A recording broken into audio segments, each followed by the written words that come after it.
Check. check, जोर से बोल. check, check, Check. Check.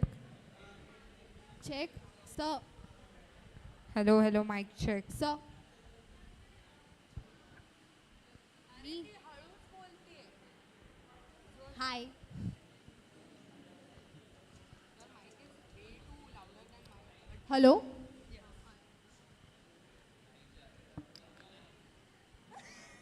Don't. अरे सच्ची. Hello. Is the camera Hello. on? Bro, we are live.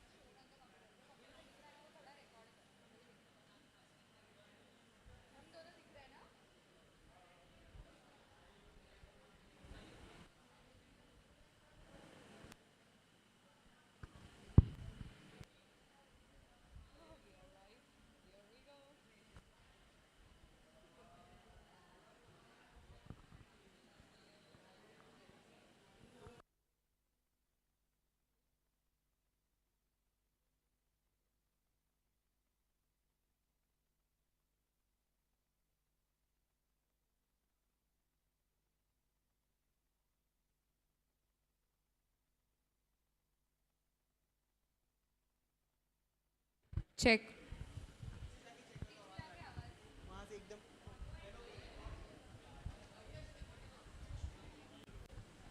Hello, hello, hello.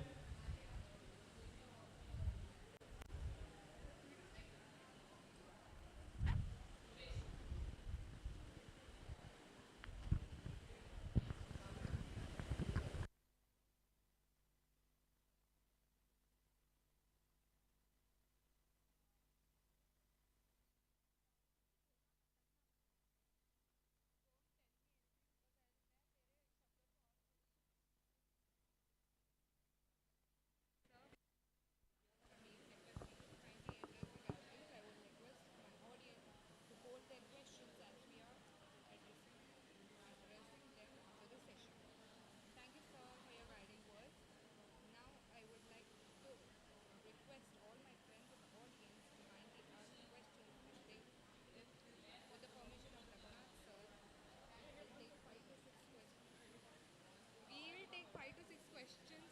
Sir को पूछना है. Can we take 5 to 6? Can we take 5 to 6 questions? अबे आशीष sir.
Wait, let them settle. Gurur Brahma, Gurur Vishnu, Gurur Devo Maheshwara, Gurur Sakshat Parabrahma, Tasmai Shri Guruve Namaha. Good afternoon, everyone.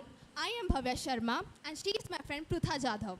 On this auspicious event of Teachers' Day, we would like to honor all our teachers present here and wish them a very happy Teachers' Day on behalf of the entire student body of Maharashtra State Skill University, Kharghar and Pune.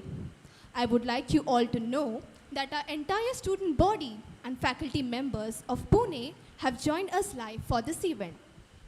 So let's kickstart this event by garlanding the photo of Dr. Sarvepalli Radhakrishnan. I would like to request our Honorable Vice Chancellor Dr. Apurva Palkar Ma'am and Chief Guest Dr. Raghunath Kishevgaonkar to kindly come up and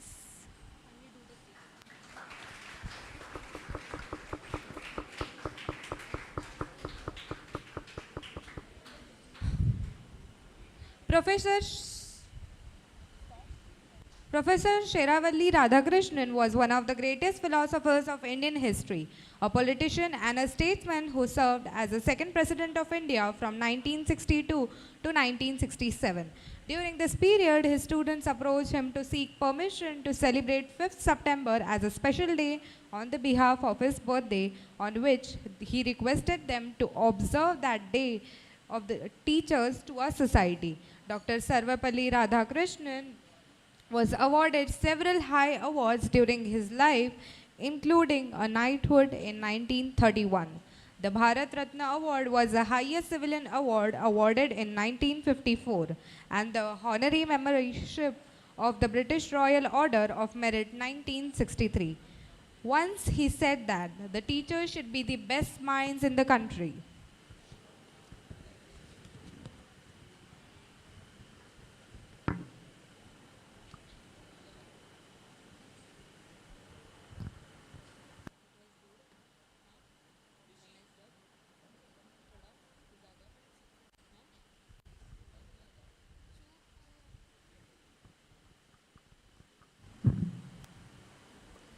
I would now request everyone to kindly rise in the honor of Vidyapeeth Geet.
दीपवू जिंकून घेऊ दाही दिशा कौशल्याचा घेऊ वसा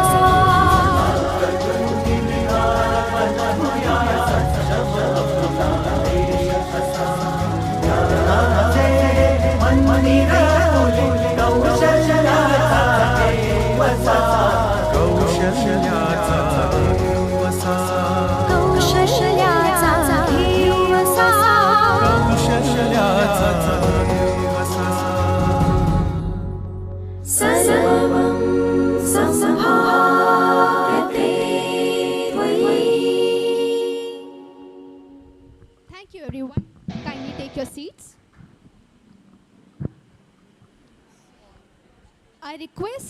I now request Honorable Vice Chancellor. I request Honorable Vice Chancellor Dr. Apurva Palkar Madam to kindly felicitate our chief guest for the day, Dr. Raghunath Shevgaonkar.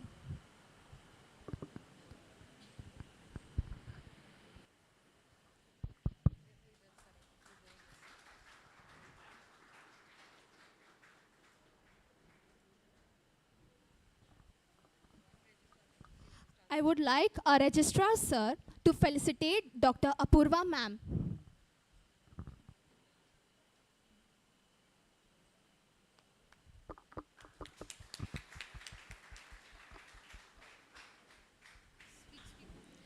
I will request Dr. Apurva Palkar ma'am and Dr. Raghunath K. Shevgaonkar sir to kindly felicitate all of the faculties of our university. So firstly, I would like to call Lavande sir. A round of applause, please.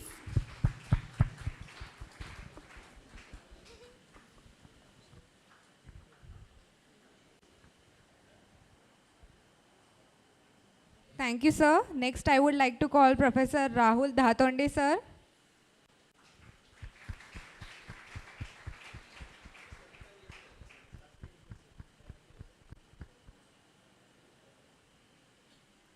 Next, I would like to call Professor of Practice, Professor Manish Agarwal, sir.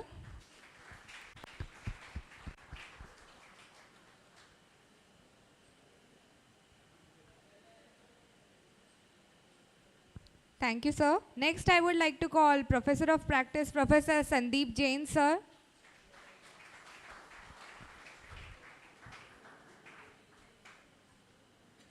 Thank you, sir. The next is Professor of Practice, Dr. Professor Amar Saxena, sir.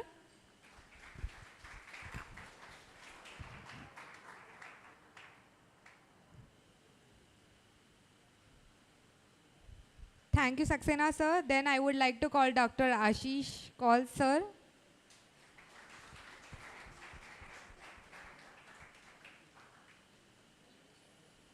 Thank you, Kaul, sir. Next, I would like to call Adjunct Professor Dr. Jayant Kathe, sir.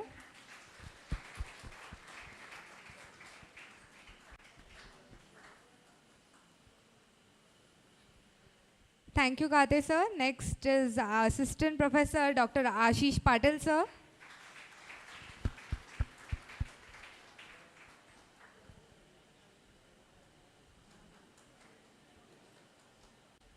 Thank you, Patil, sir. Next, I would like to call Professor Aniruddha Chavan, sir.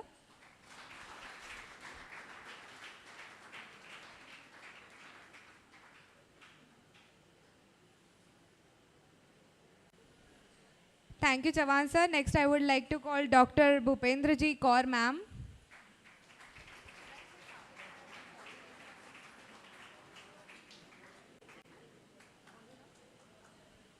Thank you, ma'am. Next, I would like to call Professor Sabit Bhagwan, sir.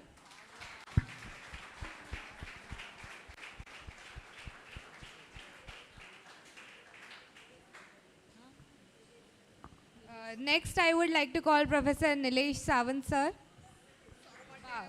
Sawant.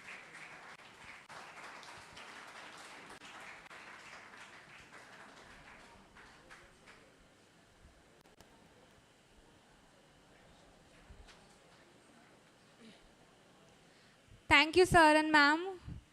So, ladies and gentlemen, today we have our chief guest, Dr. Raghunath Shevgaonkar, sir, who is a scientist, academician, and proved the dynamical leadership in engineering education in India for more than 4 decades. An alumnus of MIT's Gwalior, IIT Kanpur, and Indian Institute of Astrophysics, Research Institute of Bangalore, IIT Bombay, and his research spans over a wide range like radio astronomy, fiber optics, communication, electromagnetics, and antenna. He had played a key role in commissioning one of the largest low-frequency radio telescopes, and also he had studied the sun at the radio frequencies using world's largest radio telescope. He is a pioneer of e-learning initiative in India. His videos of web course on electronics and optical communication are highly acclaimed all over the world. He is also have a solo textbook, Electromagnetic Waves by McGrew-Hill's Education is one of the widely used undergraduate textbooks on the electromagnetics in India and other countries. He has played many leadership roles in IIT Bombay like Deputy Director Finance and External Affairs, Deacon of the Resource Mobilization, Deacon of the Student Affair, Head of Electrical Engineering Department, founder of Head of Distant Engineering Education Programs, etc. He was the Director of IIT Delhi, Vice Chancellor of the University of Pune, and Vice Chancellor of Bent University. Currently, he is a Professor of Emeritus in IIT Bombay. He is currently the Provost of Somaya Vidya Vihar. Sir, we are eager to hear you, requesting you to kindly address the gatherings. I would request the audience to hold on to their questions. We would address the questions after his session. Over to you, sir.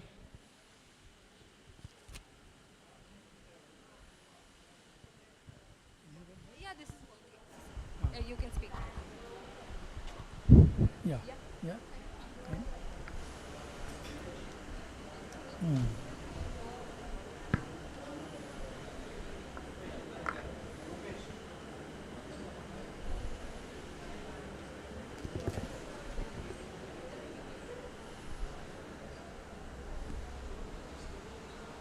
Start.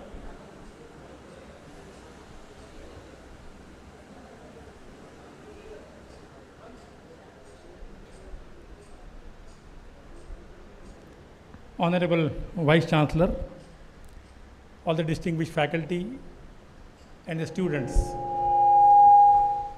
You can put that off. Put it off.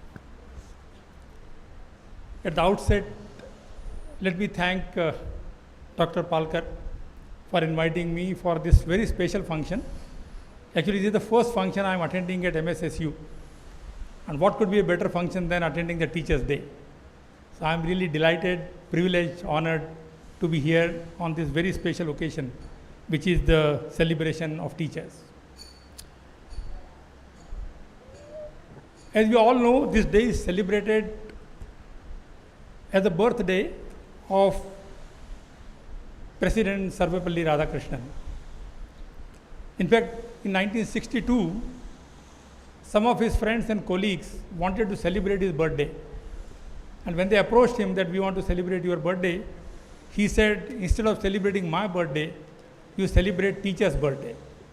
And that's how this name Teacher's Day came on his birthday of Dr. Sarvepalli Radhakrishnan.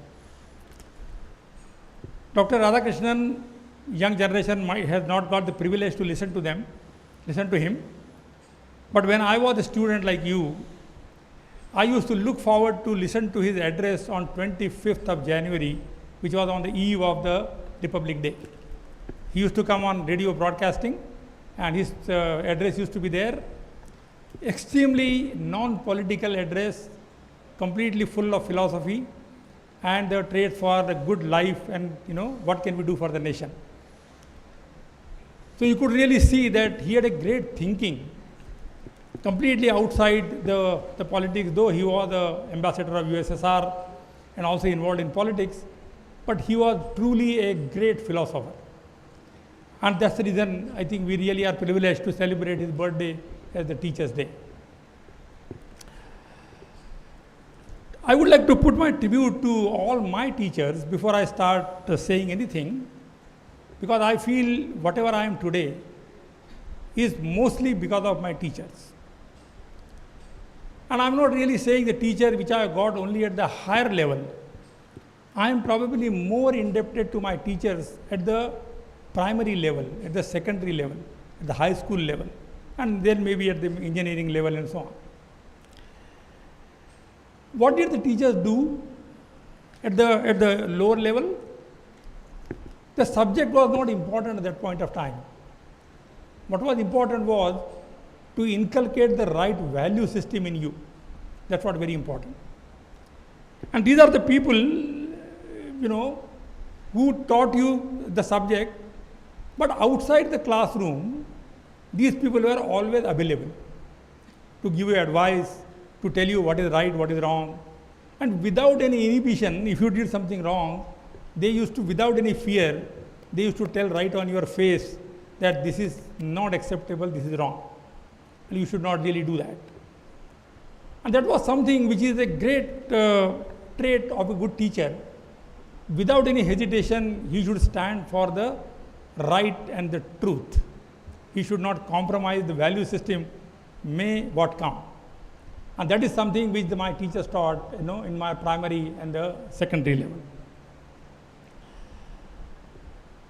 We all have great teachers in our country, and these teachers are very, very well respected. In fact, the great example of a teacher is Chanakya. The Chanakya was a great teacher, and his student was Chandragupta Maurya. Chandragupta Maurya was an emperor. Chanakya was a teacher who used to stay in a small hut outside Chandragupta Maurya's kingdom. He never stayed in the palace. But whenever Chanakya came to the court, Chandragupta Maurya used to stand up, because he had such a tremendous respect for him that he is the person who can make somebody from nothing to an emperor. That is the kind of strength the teachers have if they really decide to do that. The teachers are very well respected in many societies.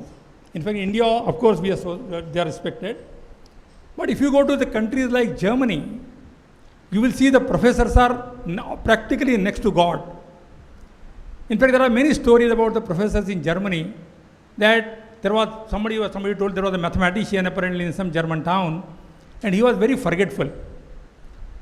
And he used to even walk on the road, and while walking on the road, he used to forget to look at the signs on the signals. He was warned, penalized many times for violating the traffic rules, right, while walking. But no effect on him. He was always a mathematician, always engrossed into his studies. Finally, the municipal corporation issued a circular to the citizens that we have a mathematics professor in our city, and he is forgetful, but he is so valuable to us that we cannot afford to lose him. So please be careful while driving if you see this person around you walking on the road. That is the kind of respect which the society gives to the professors. And in our society also, we had this kind of respect given to the professors, the teachers. Now it has been said that when we talk about professors or teachers, it is said that a mediocre teacher tells. A good teacher explains. A superior teacher demonstrates. And a great teacher inspires. So going to a classroom and giving the content to the students is not really teaching. Teaching is actually far beyond that. Right? In fact, some time ago, I met one president of one of the top universities in the US, and we had a discussion that how do you evaluate your faculty, right, for your promotions and so on. And his answer was very interesting. He said, we evaluate our faculty on 3 factors. One of the first and the most important factor is how many people who he inspired through his teaching, right? How many students were inspired? That is the first factor. Second factor is how good he or she is a citizen in the department or in the college. And the third factor is how much funding he has got, how much research he has done, and so on. What that means is that inspiring student is one of the prime responsibility of a teacher. It is not the knowledge giving, information giving responsibility. Today in the internet era, the information is available to all of you, free of cost. You can access it very easily, right? So the teacher's job is actually to inspire you, excite you in the subject. And that's what a great teacher always tries to do. So if you ask me, so my talk I am going to put into 3 categories. The title of the talk which was given to me is Role of Teacher in Building Institutions and the Technology and the Computer Science, modern technology which is coming. I would modify the title a little bit. I would say role of the teacher not in building the institution but building the nation. Because it is not the institution which the teachers are building. The teachers are creating a generation which are going to build the nation in the years to come. So we have a great responsibility as teachers because we have to create a generation which is going to put the nation on the world map on the top. That's what our responsibility is. So when we look at the teacher's role, of course, the very obvious role of teacher is the dissemination of information. Right? And that's what you see in most of the classes, that's what happens. The teachers get the material, reproduce it in the class. Students may be attentive, may not be attentive. They may think that, well, this material is available somewhere else also, they can go and read it. But primarily, that is the responsibility to really transfer the information or disseminate the knowledge or information which he has. That is one part.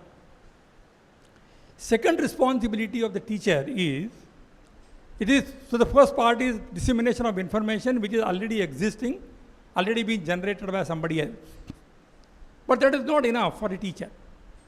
Teacher's responsibility also is to generate information, to generate the intellectual property. That is this important aspect of a teacher.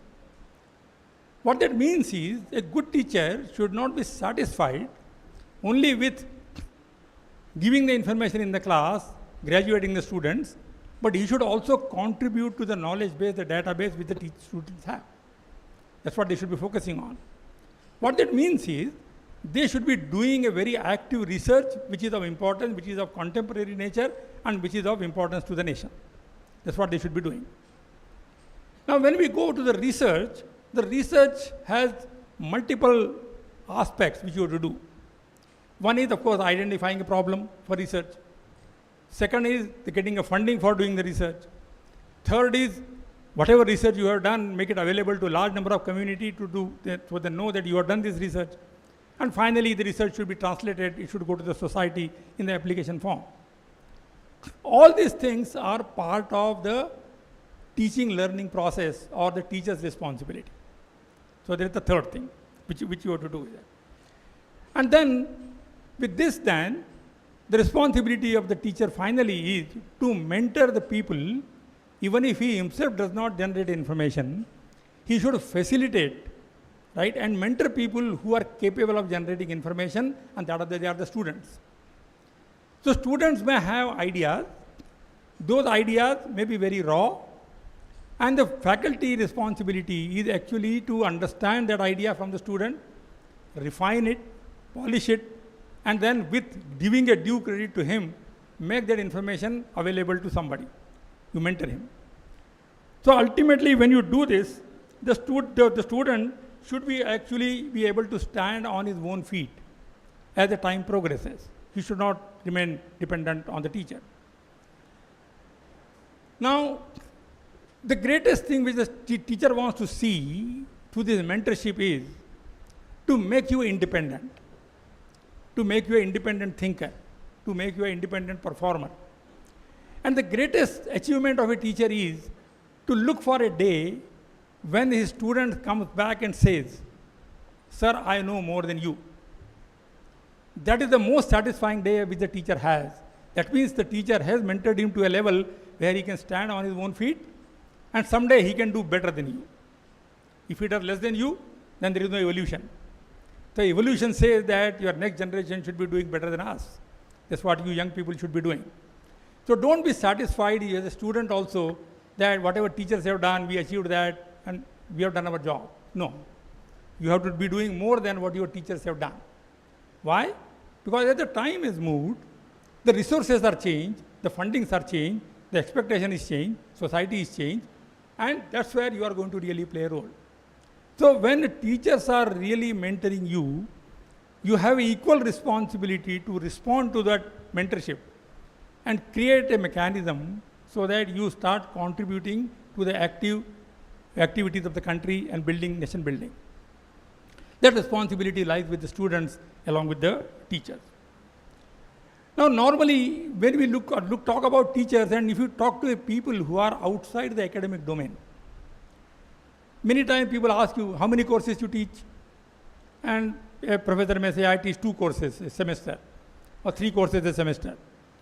And invariably, the people who are not in academics, their response comes, that's it? What do you do for remaining time? That's the question. So first of all, people underestimate that teaching a course is a trivial job. You go to 3 hours to the class, that means you are spending only 3 hours. But actually to teach a 3 hours class, you have to prepare at least 20 hours. Then only you can really deliver properly the 3 hours. You require a lot more preparation, right?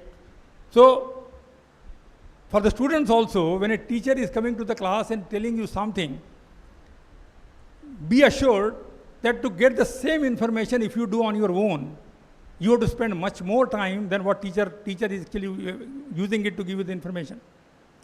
So teacher has to really collect the information from various sources, and then in a very, very consolidated form, lucid form, right, a form in which the students can really enjoy it, that information should be presented to them. That's what actually teachers do. Secondly, as we said, the teachers are supposed to do the research. They are supposed to even write patents. They are supposed to even create the intellectual property. These are the visible things the teachers are expected to do. Teachers do a lot of things which are not very visible. For example, teachers do a lot of outreach activities. They go and mentor the people outside, which are not part of their curriculum, which are not part of their university also, right? Evaluation of the PhD thesis, which is coming from some other university. Writing proposals, mentoring people who are coming from outside. You go to any teacher and say, I want your advice. He will never say, pay my fees first and then I will give you advice. He will give you advice straight away. Many times, even if the advice is not in his favor, he will still give you that advice. Be assured of that. So teachers are the people who are, in my opinion, are completely different genes. They are not the people, I don't want to call them even professionals, because they don't follow any professional practices. They don't want anything in return. They want to only give. That's what their whole approach is. So the teaching or the teacher, or teaching is not a profession, in my opinion. Teaching is a passion. And you are working for that passion. That's what the teachers actually do. And when somebody does with a passion without expecting any return on that, then you know that he does a fantastic job, because he is doing just because he wants to do the job for the great pleasure. So normally I say that if I ask you as a student, you want to work somewhere, what is the objective of working? Obviously your answer would be to earn money. What do you want to earn money? Money per se itself is not a joy. With that money, you want to purchase joy. You want to buy joy. That means you want to do those things which this money can buy you. You never wanted to work the place where you are working because you're getting money. You want to get money so that you can use the money to do something which you enjoy. That's what you do. Once you say teaching is a passion, then you are doing something which you already enjoy. So it's a very win-win situation for teachers. You do something which you enjoy and somebody pays you for that. What could be a better choice? It's a fantastic combination you have, right? So many times, my family and wife says that you are enjoying whatever you are doing, and still every month you get your salary, right? So, and they ask me, what else you want to do for enjoying? I said, nothing. What I'm doing, that's what I want to do. That is the kind of situation which you have teachers in, which is a very, very privileged situation in some sense, because you are doing something which you really want to passionately do. And that's what actually teachers, the importance is. Now the teachers, as I said, they do the outreach activity. They do other activities also. So if you really look at the total activities, if you look at the teacher, then you will see for doing all these activities, you require actually a superhuman being. You don't even require a normal human being. Because these activities, if you ask somebody to do, normal person, he will not be able to do so many multitasking. It's impossible. You take very capable people also, they always focus only one thing. Here, teachers have to be doing multiple things. Not only that, teachers have to adjust themselves according to the choice of the students. Today I want to do something, but no student is interested. I want to mold myself to really accommodate the needs of the students. These are the things for which the teachers have to keep updating themselves so that they always become relevant for the students and they can satisfy the requirement of the student. So a superhuman nature, which is almost written, not spelled out very clearly, but that's what actually a good teacher always is. He is really a good superhuman being. So a dedication, knowledge, compassion, all these things normally teachers have. So when they go to the students, they really want to really mentor people, have with great compassion, understand their problems, right? And that's what their job is, so they keep doing that, right? So when I look at this community of teachers, I really feel very proud of it, that I am part of that community, right? Because they are the superhuman beings. And even if I may not be superhuman, but at least I belong to the same class of people.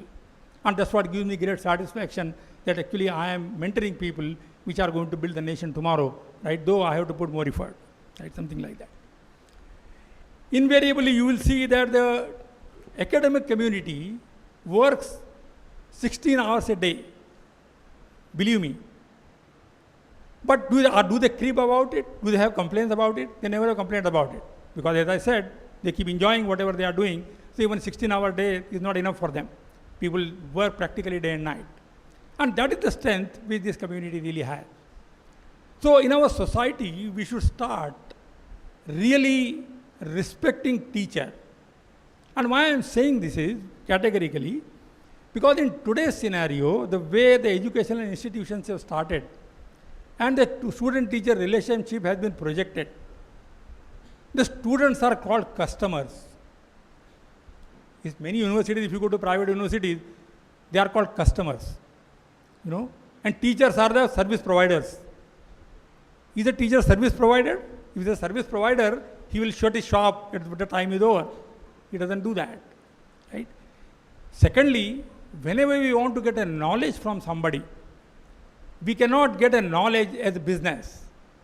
You can get product as a business, but knowledge is not a product. Knowledge is something you have to receive very humbly from the person who is knowledgeable. And in that context, there is a very interesting story from Ramayana, right? Many of you might be knowing about it or may not be knowing about it, where Ravana was hit by Rama and he fell down. But Ravana was a very, very knowledgeable person. So when he was dying, Rama asked Lakshmana to go to Ravana and get wisdom from him. So what did Lakshmana did? Ravana was lying down there. Lakshmana went and stood near his head. And he said, Rama has sent me to you, give me wisdom. And Ravana did not even look at him. So Lakshmana came back very unhappy. He told Rama that Ravana did not say anything. He did not give me the wisdom. Rama asked him, where were you standing? He said, I was standing near the head and asking him, give me knowledge. He said, that's a mistake. Go and stand near his feet. You cannot get knowledge on standing on somebody's head. Nobody will give you knowledge. You have to always bow down to people. You have to be humble, right? You have to request for knowledge. Then only knowledge will come to you. And this tradition which we had in India, somehow this tradition we are losing slowly. I think which is a great trait in our community which we had, and which is already said. Kabir has said very in his Doha, the Guru Govind do khade kaku lage paay, Guru Balihari Guru apani Govind diyo bataye. So even Kabir has said that between a God and teacher, if you ask me to choose, I will choose a teacher. Why? Because teacher has the capability to make me able to reach to you. If I go to God, I don't get anything. So that is the greatness of the teacher which is there, and you have to really preserve this tradition in our country. That if you wanted to get the knowledge, you have to get really the quality teachers, right? And humbly, if you really approach to the people, you will get the knowledge. So that is my first part of my talk. What is the importance of the teacher, right, in the educational institution, educational community. Now let me come to the part of the second thing, which is the computer technology which are coming. But before that, let me talk little bit about engineering, right, because this institution is an engineering institution. So let me talk about engineering first, that how the engineering education has evolved, where did we start, where are we standing today, and then what is the direction of the future, right, for the engineering education. So to start with, one can ask a question, what is engineering? Okay. Now, this engineering word is a relatively new word. It came just about 100 years back. Before that, there was no engineering word. The word was applied sciences. There was pure sciences and applied sciences. Pure sciences is something which is understanding the nature just for intellectual curiosity. Why sky is blue, why there is eclipse, why the moon has so many, the rotation period is there. All these kind of questions, which your human mind had as an intellectual curiosity, they were always asked by science people, what they call pure science. What engineering people did is, they always asked the question, how can I make use of these principles of science for betterment of human life? That is the purpose of engineering. So engineering is always for making use of application for the betterment of human life. That is the definition of engineering. Not only that, the engineering also has a very interesting aspect. The engineers always ask a question, why not? What the scientists do, pure science people do, they always say why. So you ask them why this is like that, why this is like that. The scientists all keep telling me, because of this. This is like this, this is like this.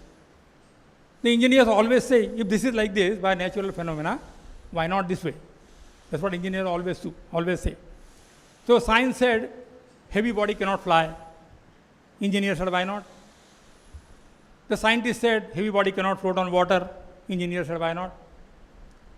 So engineers always challenge the basic principles or the natural phenomena, and using the same principles of science, they created something which countered the science. This is the ingenuity which the engineers actually have. So engineer's job actually is to identify the problem for the society, understand the science which is prevailing at that point of time, make use of the knowledge of science, right, for solving the problem of the society, for the betterment of the society. That is the purpose of engineering. So engineering actually is, if you want to see in the technology terminology, their job is to design devices, systems, right, so that they can really be given to the people to make their life more and more comfortable. You also require some kind of innovation for doing this kind of thing, but principles are same, but I can create various kind of gadgets and systems which will make the life which is more comfortable. And technology is the outcome of engineering. So our engineering is something which is some purpose which you want to meet in society. Technology, you can have a variety of technologies which can really serve that purpose. For example, you have transportation. Transportation is engineering. But technology which can come from electric vehicle, it can come from automobile vehicle, these are all different technology which are coming as a function of time, right? And you keep on advancing actually on that. So when we go to any engineering course, again to the students, please understand that you are working for something, making use of scientific principles for betterment of human life. What that means is, you have to equip yourself with two things. One is a sound understanding of scientific knowledge, right? Second, what is the need of the society? You have to understand both this. So what the education system does is, it makes you understand the scientific principles. What the industry does is, it makes you aware of what the society wants. Academia doesn't know much what society really wants. They see only from scientific principle point of view. Industry knows what can be sold in the market, what is required by the society. If I create this product, will somebody buy this product? What should be the cost of this product? All these issues which are engineering aspects. And unless you understand these aspects properly, even if you are having a great idea which is scientifically viable, may not really get translated and can go to the society. It can never happen, right? So a good engineer should always understand both these aspects very, very clearly, right? Society as well as the scientific principles of engineering. So the engineers actually have to work on solving on the contemporary issues. Science, you can still work in blue sky. And many times it so happens that many of the scientific principles, they may be great principles, unless they are employed or deployed at a right point of time. And that is the job of engineers. Those principles either died or never actually saw the light of the day. I will tell you very interesting stories about it, into this. You know all these neon lamps which are there, which are used, very powerful light lamps which are there. When the neon lamp was created, they were very bright. And they used to put these neon lamps in the small city. In California, they put this bulb. The entire community objected for the neon lamps. The reason was the light is too bright, and because of this, the chickens cannot sleep in the night, so the quality of chicken is suffering. Look at the argument which the society had. So the product was good, timing was not good. People were not prepared to accept that. On the other hand, you look at the technology like internet. Nobody even thought about internet is going to ever come.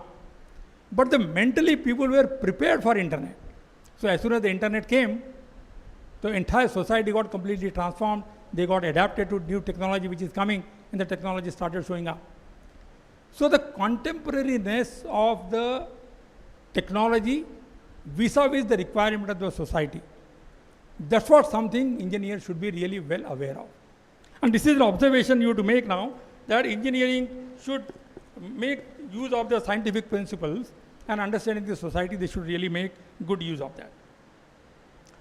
Second thing, what happens is that when these new technologies are coming, the society evolves organically. Nobody has said that the society is going to do this way. Something happened, society accepted it, something which was not liked by the society was rejected by the society. That's what kept on happening, right?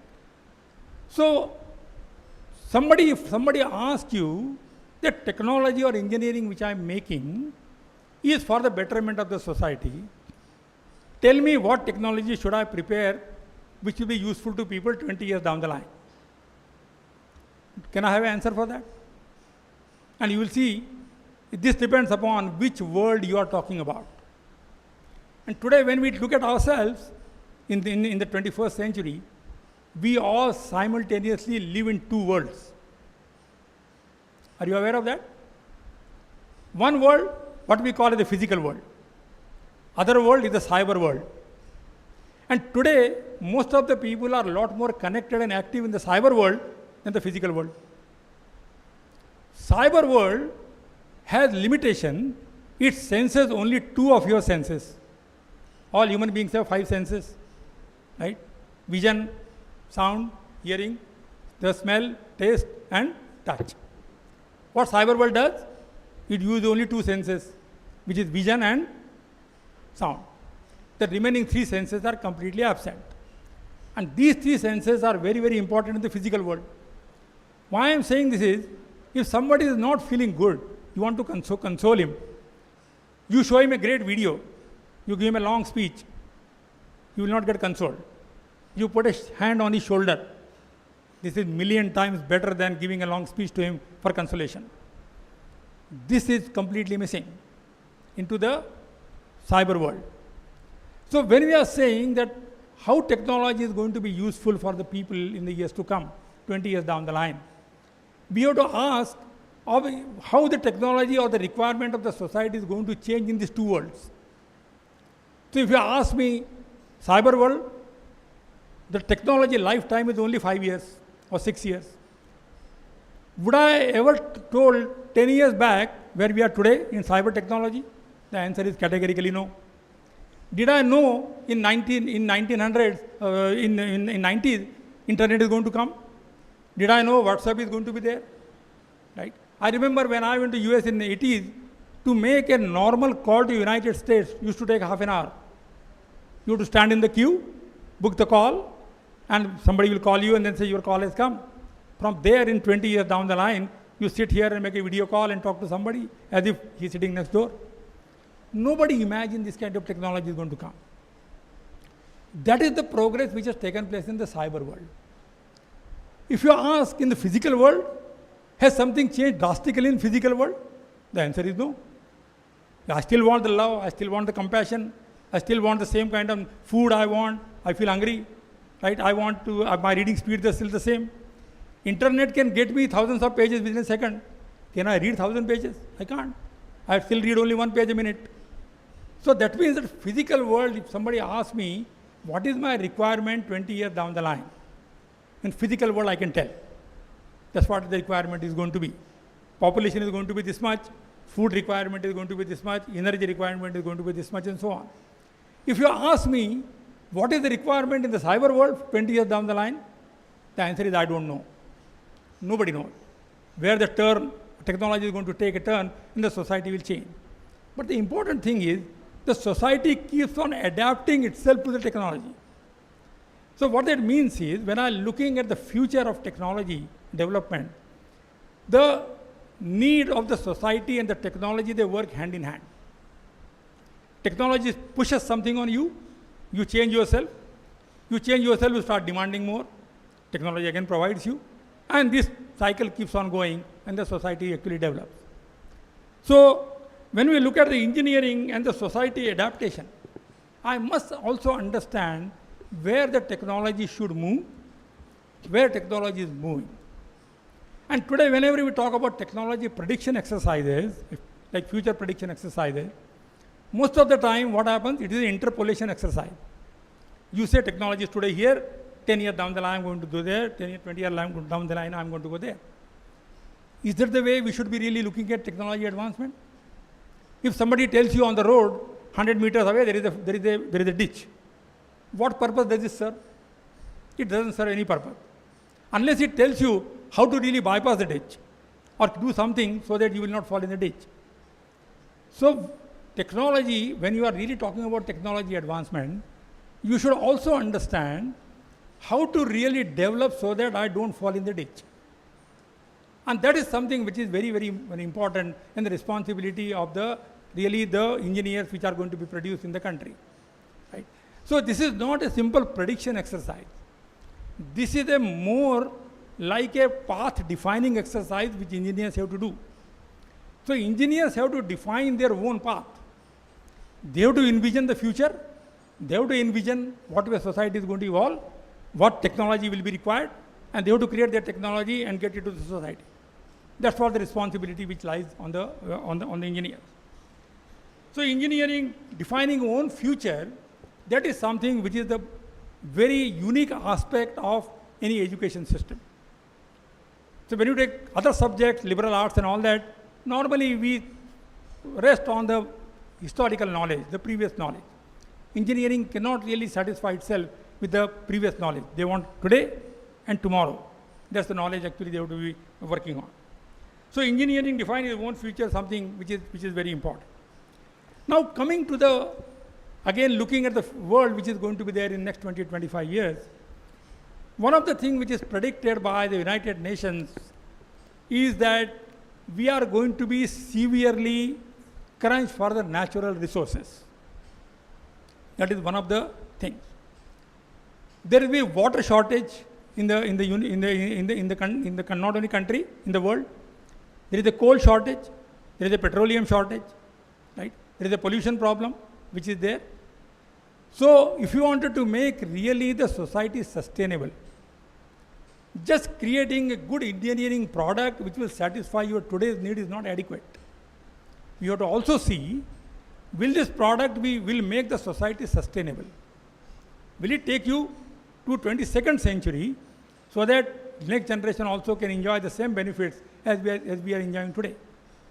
So what they have defined is, United Nations, they have defined what is called the grand challenges.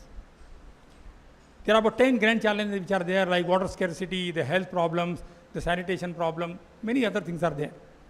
And ultimately, when you look at these problems, who are going to solve this problem? the solution will only lying into your engineering and technology. Everybody is going to come to the engineer and say, look, here is the problem, now tell me the solution.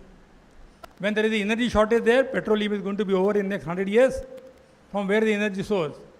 Engineers already started working on the solar power, which is sustainable power. They are working on wind power. They are working on other natural resources. So we have to keep understanding, and engineers have to orient themselves to really solve this problem, which was what they call as the grand challenge problem. That is the important aspect of any engineering education which you have to really do.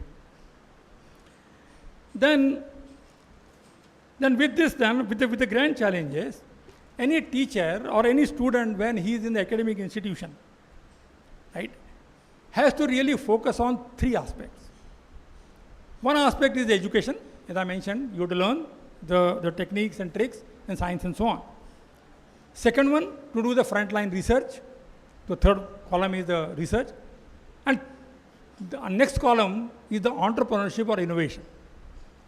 Invariably, people mistake research and innovation. They put the innovation and research in the same basket. Actually, two are very different things. Research is something to do something systematically solve a problem. That is what is called research. The innovation is something completely out of the box, right? Which is unconventional. If you do that, it should be disruptive. Then only it is called innovation. Are we producing people who are innovative in our education system? Incidentally, we don't. We at most produce the people who are the researchers. What that means is, when the students are there in the class, how many times we would like to give him a freedom to think completely out of the box or challenge what I am telling you? We never like that. We have to create a system to mentor the third pillar, which is the innovation pillar, so that the person who is there graduating or getting out into society, he can really use the scientific principle for really more innovative products which can be used for the society. So these three pillars have to be mentored by people, and then and only you can really create a society which is a sustainable society. Now, with this understanding of engineering, the technology which is going to change maximally in our lifetime, in your lifetime, that is the technology with the information and communication technology. It has changed over last 10, 20 years drastically. Every 4 or 5 years, we see ICT technology goes upside down. So this is the technology which is going to change very, very rapidly. Now, and the information with the ICT technology, the information is also available to you at the click of your mouse. The question then arises in your mind also, do we require teachers? Or can you manage on your own? So I already mentioned, whatever sources you are having, they give you information. They don't give you knowledge.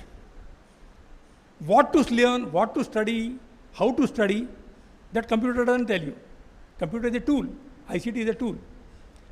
It's like a sword. You are having a sword in your hand. What to do with the sword? Nobody, unless somebody tells you what to do with it, you don't know what to do with it. So ICT technology, the computer technology, is a tool.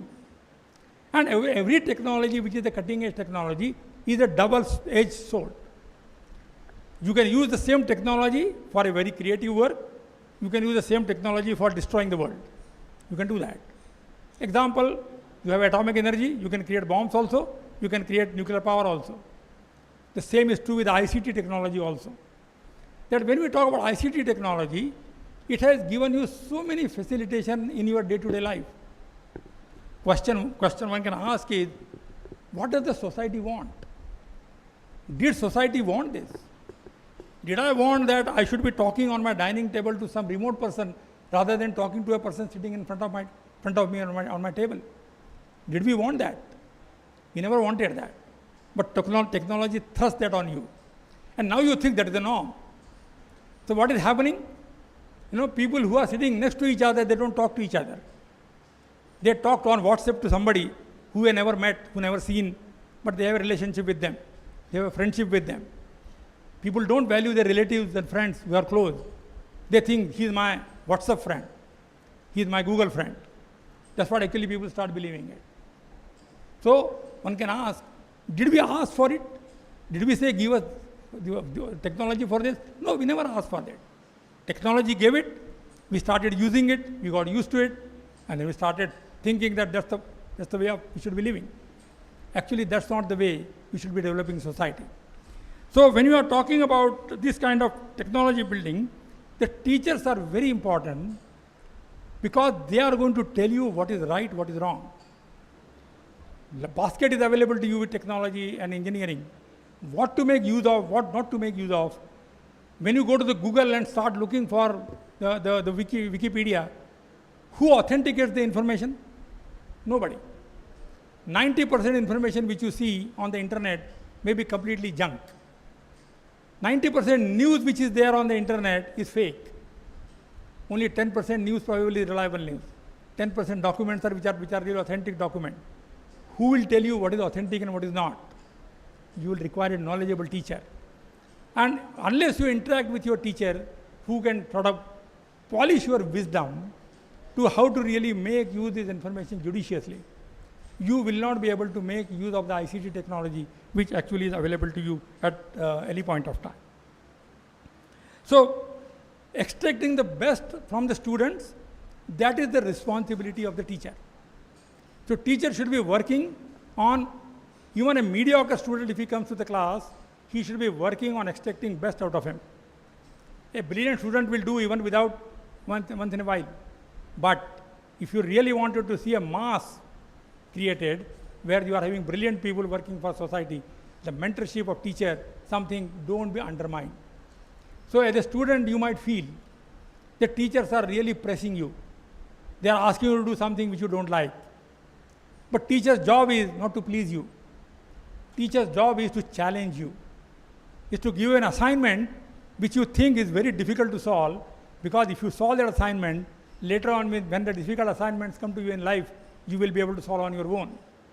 So his job is to actually press you to the limit so that you can perform.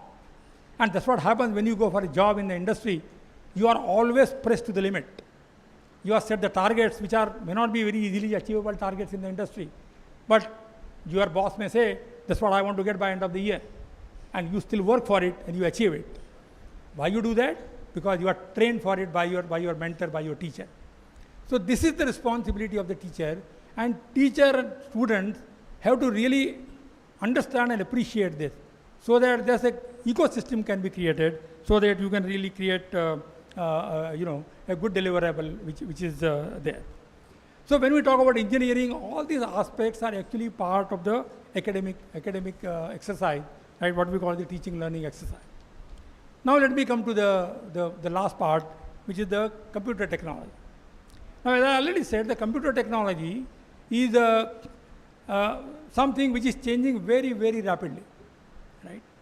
So when you are going through the program in 4 years, and if you are going through a curriculum which you know is going to become obsolete in 4 years, what is the point in learning that curriculum?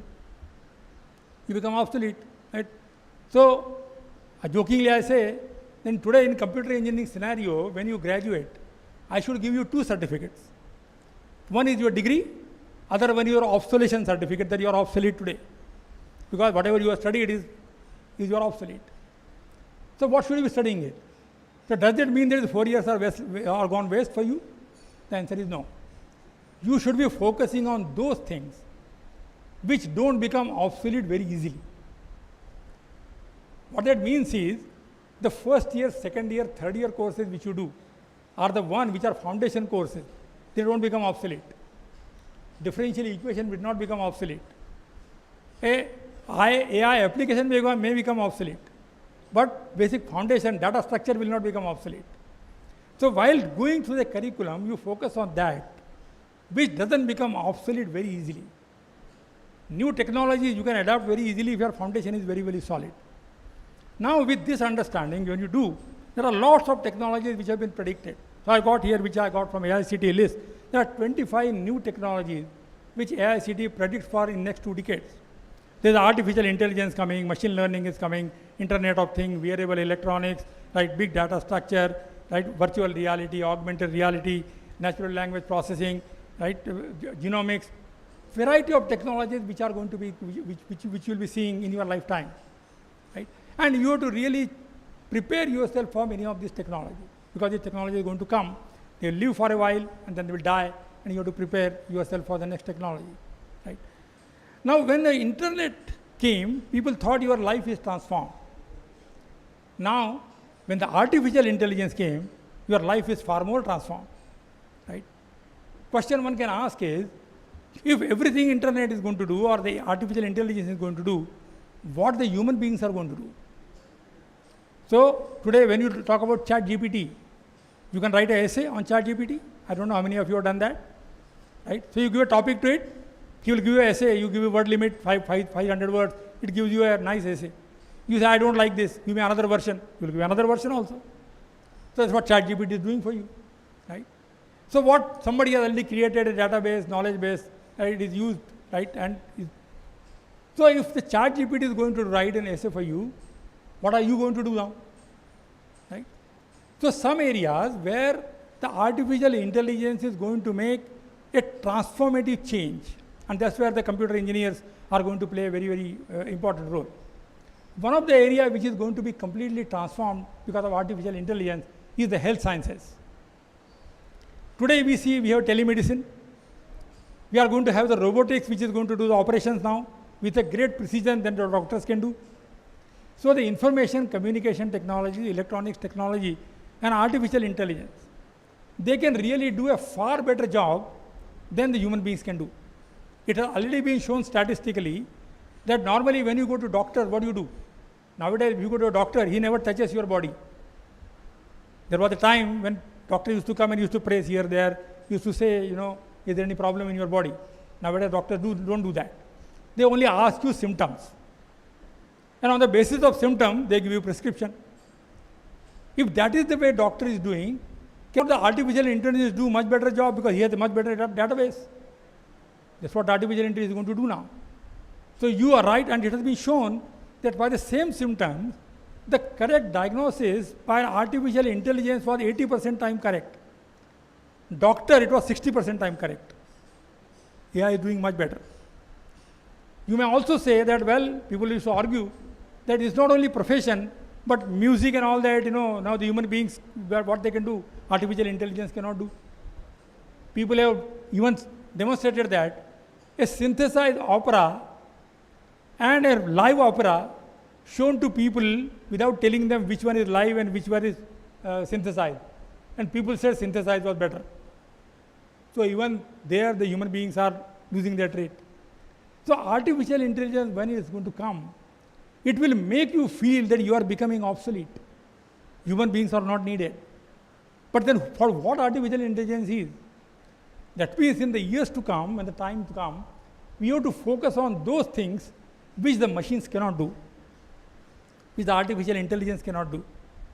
And that is something which is related to your heart and not with your mind. Machines can do only thing which mind can do. You cannot do what your heart can do. The machines cannot love each other, no matter how powerful the computers are. They cannot have a compassion. They cannot have sympathy for anybody. They can tell you rules. They can get the reasoning very, very quickly. What that means is in the year to come, the engineers have to be equally equipped with the humanities and social science aspect of the society. Just engineering and technology will not really serve the purpose.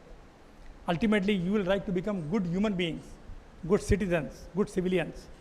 And that's what something which the machine will never be able to do that. So machine is a tool, artificial intelligence is going to play a very great role, and many of you are going to be leading people in terms of developing that artificial intelligence and machine learning and so on. But always remember, all these things are tools and they should be slave of human beings. You should not become slave of the machines. That should be your priority. And as long as you do that, there is always a quote of IEEE. I want to use that before I close. The IEEE quote is, advancing technology for humanity. Not only advancing technology, for what? So if you keep that in mind, that humanity is at the center, and we all are working towards enhancing this humanity, we will never go wrong. Engineering will never go wrong. So with that, I will leave it with you with that message. Think about it, right? And the years to come, you are going to see many more advances in technology, right? And teachers are going to mentor you, ideally you will have a great time. So thank you very much once again. Wish you very best. And again, once again, happy Teachers Day. Thank you.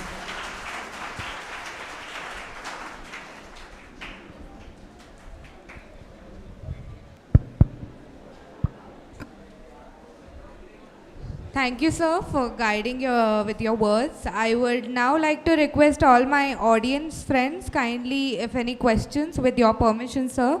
Can we take 5 to 6 questions? Yeah. Give him the mic.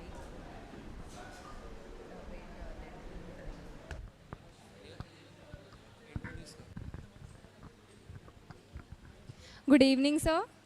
Sir, I wanted to ask that as India launched its first AI-based school in Kerala, so will ChatGPT finally replace human teachers in classrooms?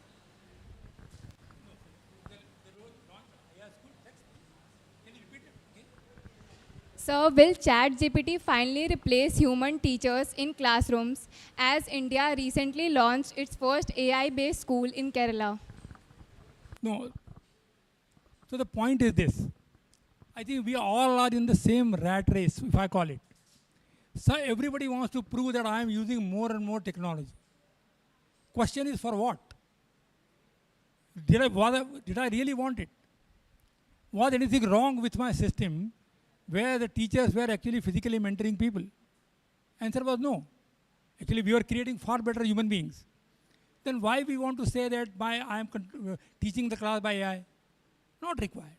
There are certain things which the computer can do much better. For example, if the job is very repetitive, the computer can do much better. I will give you another example of medical sciences. Earlier, when computers were not there, simulations were not there, the teacher used to draw the internal organ diagram on the board. Obviously, they will not be very accurate. So roughly the diagram used to be drawn by the teacher. Students used to understand it by imagining something. Today, by using this technology of computer technology, you can actually show the body section by section internally with a great precision. Technology should be used for that. With that understanding, again, you will require a doctor, professor to tell you what the organ really means, what is its purpose, how it functions, and various and so on and so on. So we should not become slaves of AI. AI can be used intelligently to some job which can be done efficiently by AI.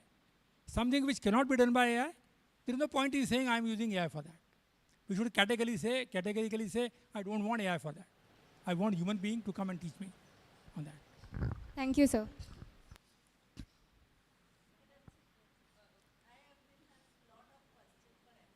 Yeah, sure. Great. Please go ahead.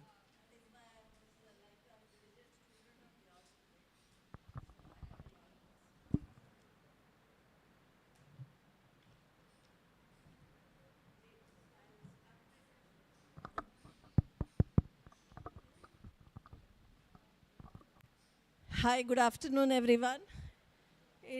I think it was a great session for people sitting in the first 2 rows, because I think it was a feast for someone like me who actually had to ask for one paper and a pen to write down what sir was saying.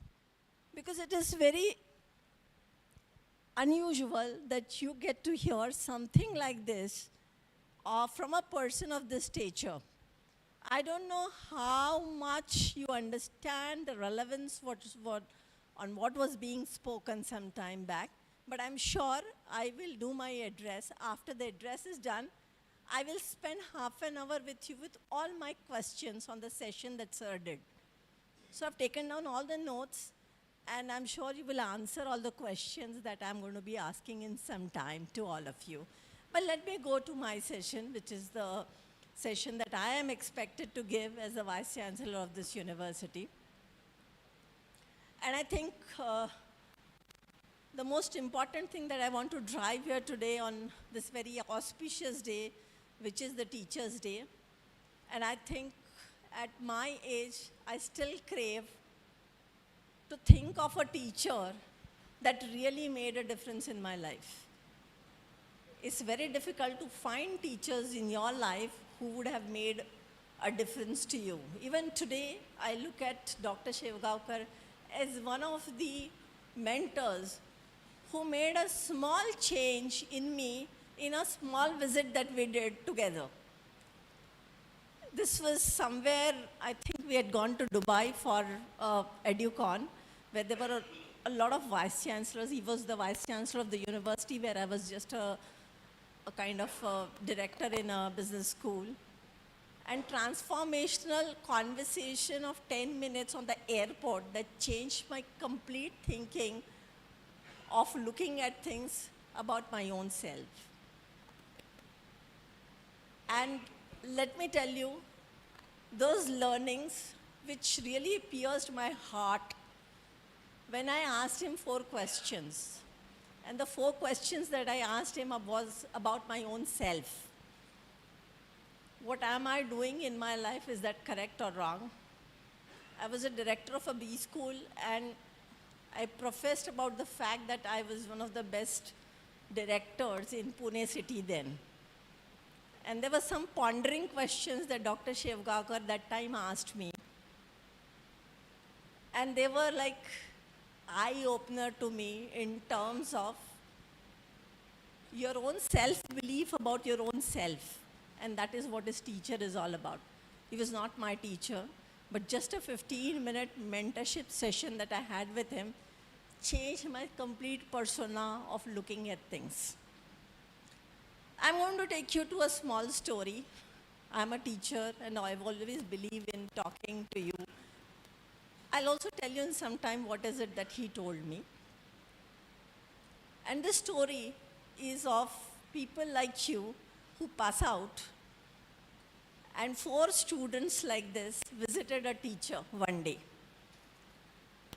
And when the 4 kids came to meet the teacher, after having worked for 10 years in the industry, 4 of them were in the house of the teacher, and the teacher was a male member like Amar sir, and his wife had gone out. So Amar sir decided to make cup of tea for all the 4 of them, because he was very excited, happy कि मेरे बच्चे, they've come to meet me after 10 years.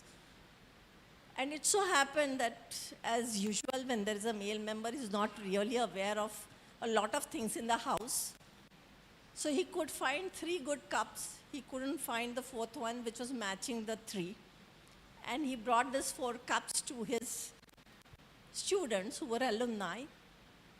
And to his surprise, everyone wanted to have tea only from the 3 good-looking cups and not from the 4th cup. So what was the point? The point is the teacher then came up and told everyone, I made the same tea. Amar sir made the same tea. The taste of the tea in all the 4 cups was the same. But it is just because of the fabrication or the packaging of a very, very good cup that everyone wanted to have tea only from those 3 cups and not from the 4th cup. And that is what is happening with all of us. We're so carried away by an outside world, which is a packaged world. And we are really forgetting the ethos of a relationship, and that is what was the essence of today's talk, is how do you garner and cherish human values? How do you bring human values into your learning process, which is most important? And I think we are missing the bus. I think on this day of Teachers' Day, if I don't speak about this important aspect, I think we are all missing the bus somewhere.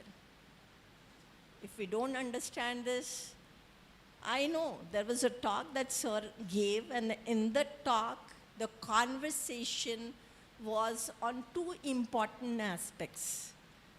And those 2 important aspects are technology are going to come. New technologies are going to come. They're going to take over human beings is what we feel, but that's not what the reality is. And for all of you who are going to be engineers, it may be essential and important for each one of you sitting in this room to understand what matters in your learning process.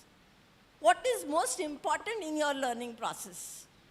And that is something that you need to define for yourself as to why do you want to become an engineer? Have you thought about the fact as to why do you want to become an engineer?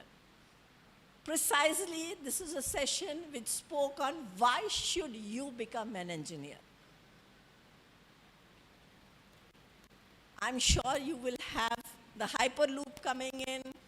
You will have fastest technologies. Sir was talking about, I think I've come across a lot of startups where AR and VR, and you will not require AR, VR glass to look into things. And there are a lot of problems of the societies that will be solved by these newer technologies. But what remains at the core of it is the human interface. It may be very important for all of us to take back this lesson of the human interface in your learning process, and what will remain static for all of us will be some kind of basic knowledge, which Sir mentioned about DS. So probably these are the areas which will remain static. I had another professor who was my colleague who would always say, who was an IIT, and he said that for any engineer, what is most important is having a mathematical base and logical thinking.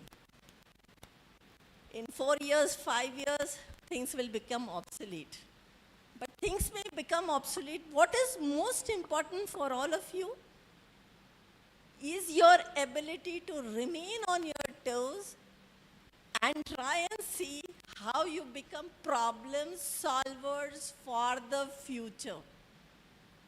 And that is a skill set that you need to develop.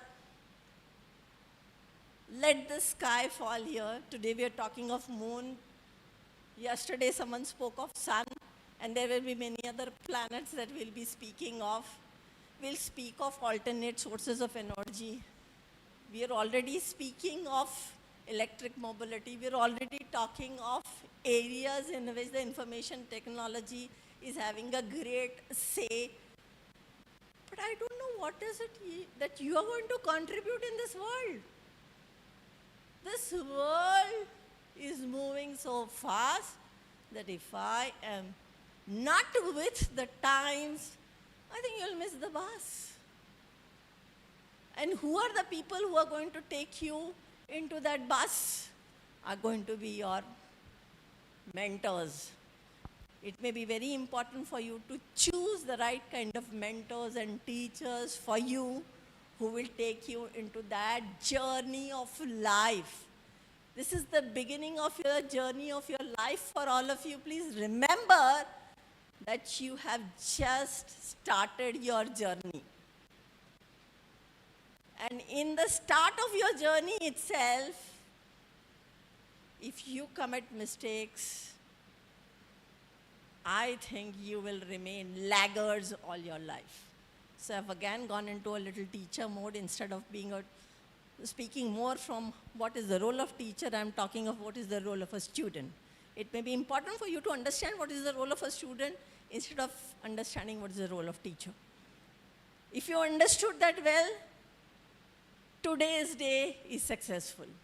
If you've not understood, then I don't know whether we are doing the right thing by celebrating 5th of September or not. But it may be very important to conceive whatever was discussed today in the class for every engineer. The discussion that happened was from the heart of an engineer, speaking from what is it that you have to be prepared for in the real future. In the real future, in the near future, and in the future for generations to come, things are going to change fast. I come from a generation where telephone took 50 years to penetrate. You come from a generation where Geo took 85 days to penetrate into your lives. That's the difference in generation that we're talking of.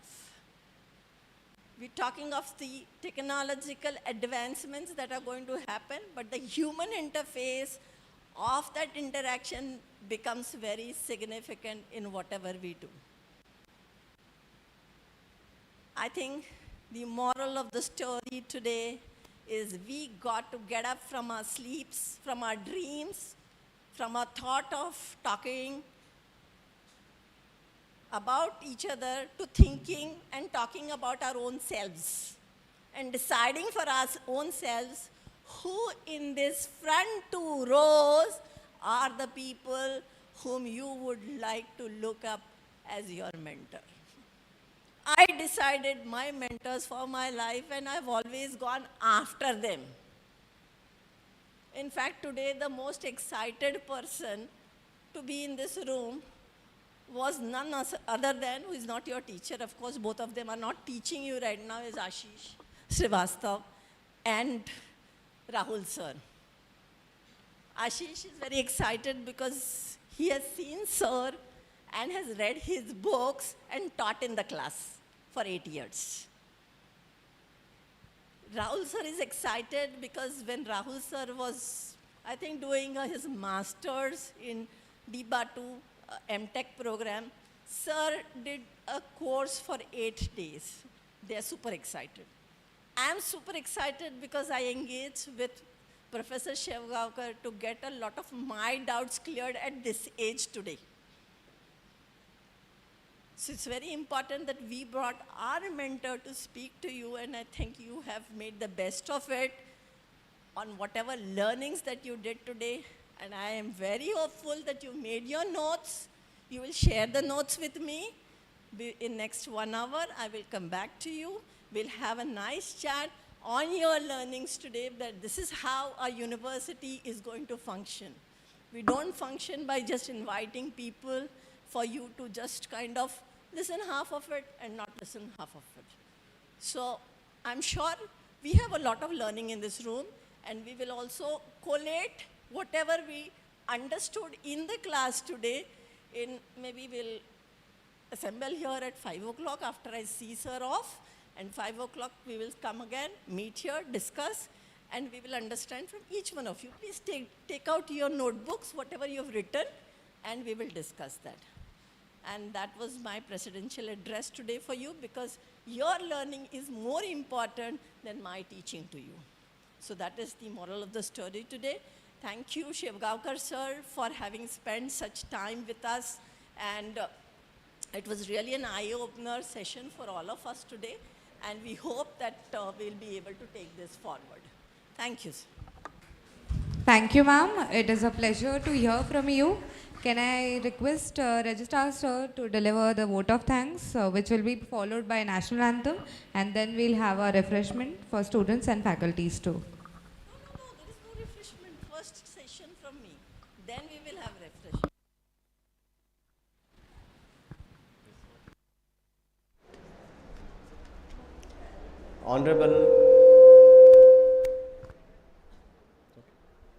Honorable Vice Chancellor Madam, our beloved teacher Professor Shevgaonkar, all the professors of practice in this room, our statutory officers, and my dear students.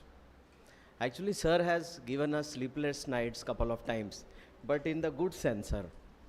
In fact, the course sir used to teach, electromagnetic waves, I am sure those who are electronics engineer, they would understand that this course used to give us sleepless nights when we were in college in 3rd year or at the start of our 6th semester. It is because the course itself used to appear very tough. We used to have 2 books, William Head's, Ashish would know, and Shom series, and there used to be a lot of numericals and big formulas. Somehow we passed that course in the college, and when I became a faculty, and then I had an opportunity to interact with sir.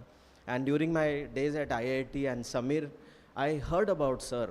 Those were the times when the computers used to have the memory of 56 MB. These days your mobile phones have the RAM of 8 GB, in fact more than that.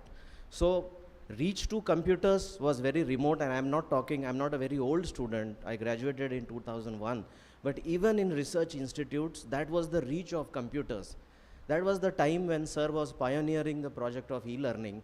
And I heard from my students, about my colleagues in IIT hostels from this, about sir, and then we started referring to sir's books. I had an opportunity to attend some of the lectures, and when I became a faculty, I invited sir for conducting a course in my institute. And while yesterday I was discussing about sir with Ashish, I said that I still remember how sir used to teach us the concept of divergence with the help of examples. Ashish said, I remember how sir used to teach us the concept of curl with the help of a leaf of a tree. That were the times sir has taught us to visualize the concepts. That was the first time, second time I got the sleepless night, sir, because I realized that what I have studied as engineering electromagnetics and what you have taught was a completely different thing. While we met before this function today, sir tells that one of his students has messaged him that, sir, I still remember how you taught us the concept of convolution, and therefore I remember that, and I want to extend our thanks to you and greet you on the occasion of Teachers' Day. That's how sir has given us these sleepless nights.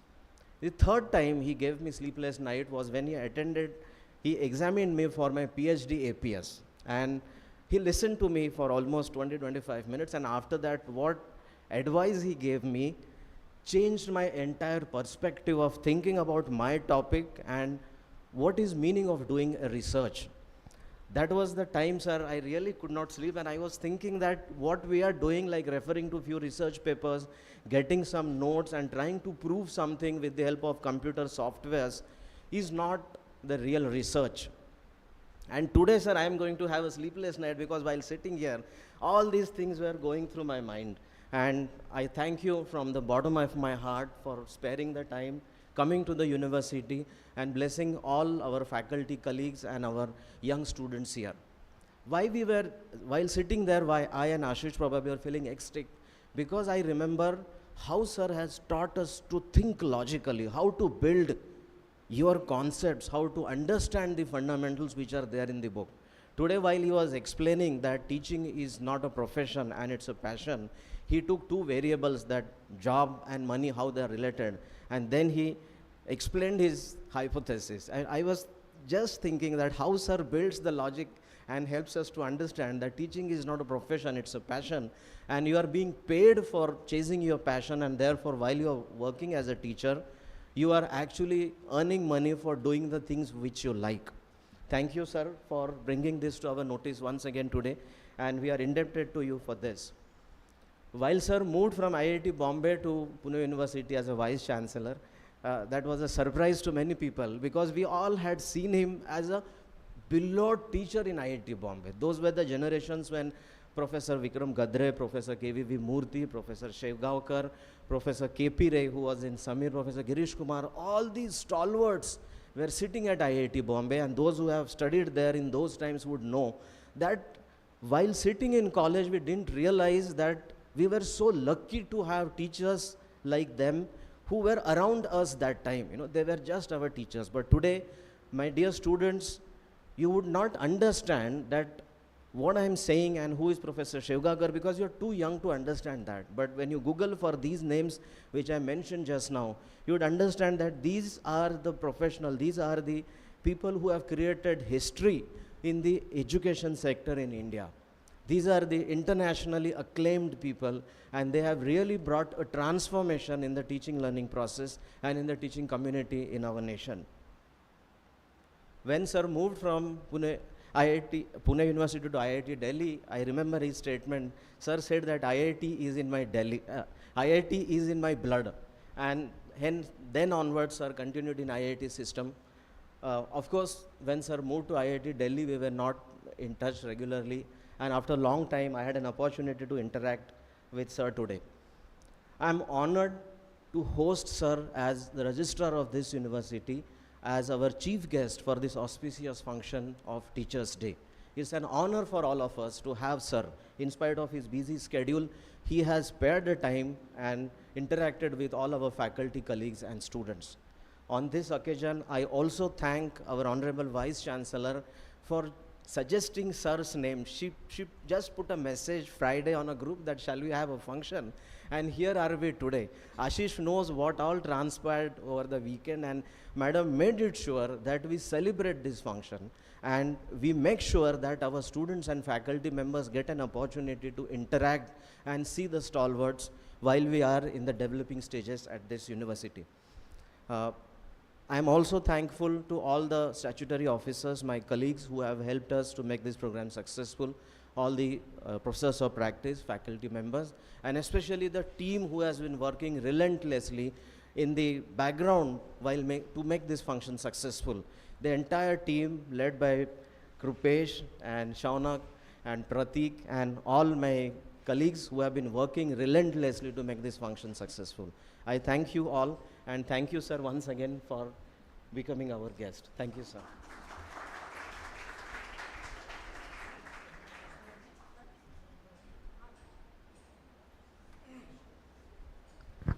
I request you all to stand up for the national anthem.